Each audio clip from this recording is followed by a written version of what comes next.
Hello दोस्तों, light class में आपका स्वागत है। आज हम देखेंगे हिंदी के ऑब्जेक्टिव बिहार बोर्ड भारत से हमें क्या सीखे अध्याय 3 लेकर आए हैं। और इसमें ऑब्जेक्टिव भी है, ये एग्जाम के लिए अच्छा है, आप लोग पढ़ लीजिएगा।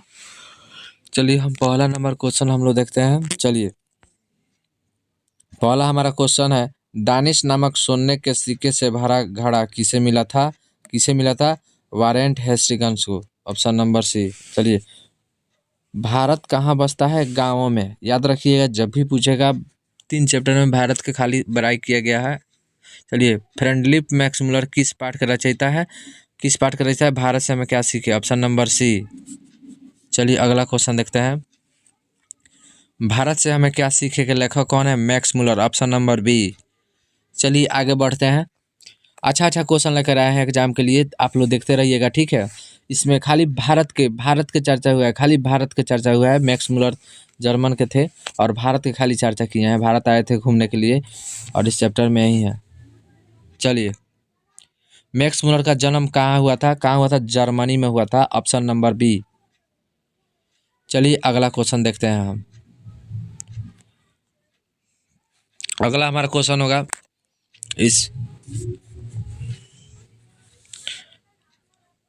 चलिए अगला नंबर क्वेश्चन हम लोग देखते हैं। इस चैप्टर में खाली भारत को अच्छे तर्क दिखाया गया, भारत की सुंदरता और हर एक जगहों के बारे में बताया गया है। चलिए, मैक्स मुलर ने उपनिषदों को कौट तथा केन किस भाषा में अनुवाद किया था? किस भाषा में बताइए यहाँ पर। सबसे पहले देखना है जर्मन भाषा में। Option number A. चलिए अगला क्वेश्चन देखते हैं, मैक्स मुलर की मृत्यु कब हुई थी? बताइए मैक्स मुलर की मृत्यु कब हुई थी? यहाँ पर देखना है। चलिए 1900 में। ऑप्शन नंबर सी होगा। चलिए आगे बढ़ते हैं। रानी विक्टोरिया ने मैक्स मुलर को किस उपाधि के लिए बुलाया था? नाइट की उपाधि के लिए बुलाया था, मगर मैक्स मुलर ने उसे नकार दिया था और बोला था कि हमको नहीं चाहिए। चलिए, मैक्स मुलर को स्वामी विवेकानंद ने कहा था, क्या कहा था? वेदांतियों का वेदांती। विवेकानंद ने वेदांतियों का वेदांती कहा था। मैक्स मुलर का जन्म कब हुआ था? 1823 ईस्वी में। Option number B.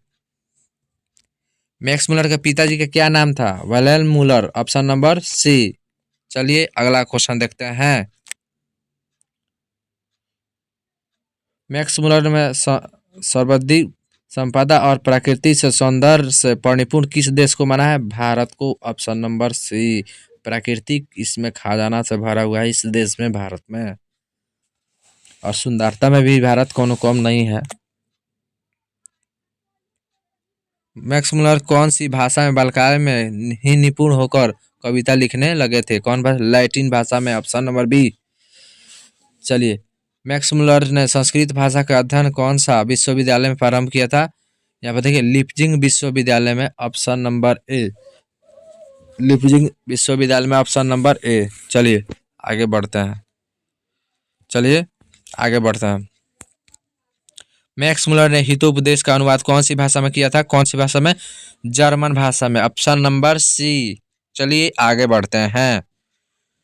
कठ और केन आदि उपनिषदों का अनुवाद मैक्स मुलर ने किस भाषा में किया था? किस भाषा में? चलिए कठ और केन जर्मन भाषा में। Option number D. चलिए, मैक्स मुलर ने मानव सभ्यता के मूल स्रोत किसे माना है? देखिए ऑप्शन नंबर सी, वैदिक तत्व ज्ञान को। चलिए अगला क्वेश्चन, रानी विक्टोरिया द्वारा प्रदत्त कौन सी पदवी में मैक्स मुलर ने तुच्छ समझकर वापस कर दिया था? नाइट की उपाधि को वापस कर दिया था। Option number A. चलिए अगला क्वेश्चन हम लोग देखते हैं, बहुत अच्छा क्वेश्चन है।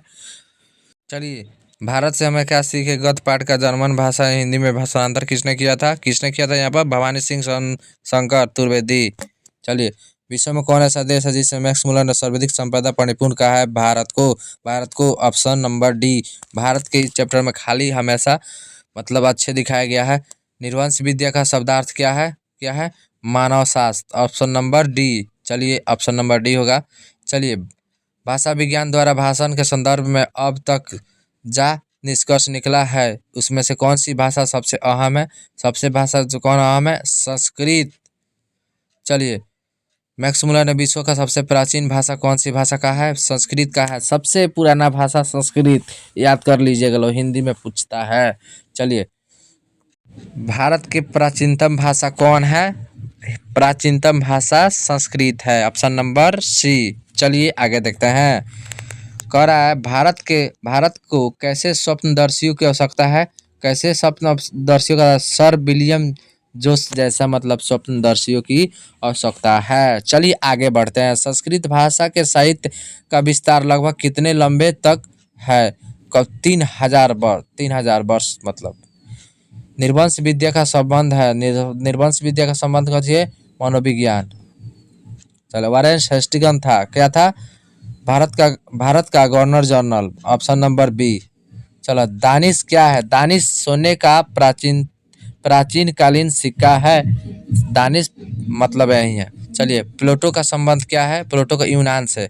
प्लेटो का संबंध क्या है? यूनान से। चलिए ऑप्शन नंबर डी। चलिए आगे बढ़ते हैं।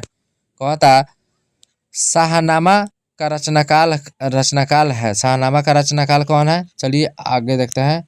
यहाँ पर ऑप्शन नंबर बी होगा, 10वीं 11वीं सदी में। चलिए आगे बढ़ते हैं।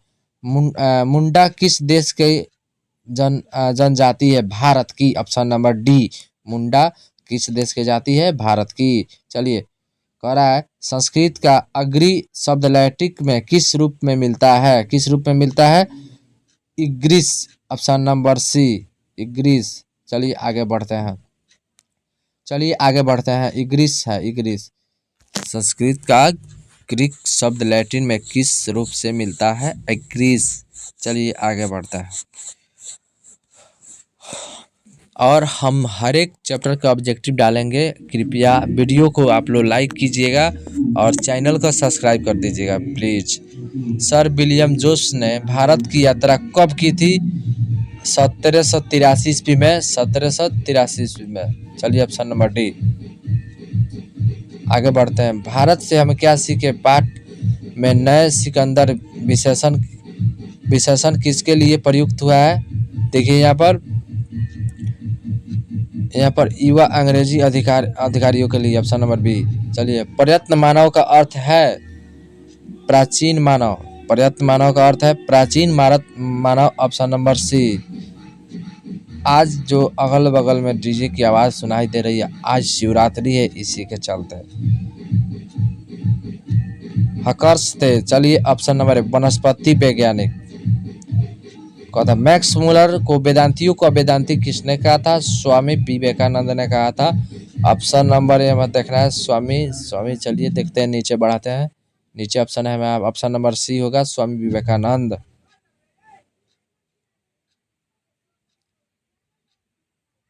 चलिए,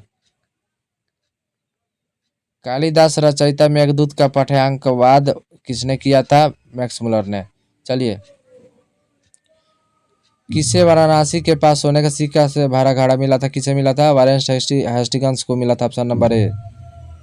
चलिए, कौन प्राचीनतम भाषा है? कौन है? संस्कृत। सबसे प्राचीनतम भाषा कौन सी है? संस्कृत।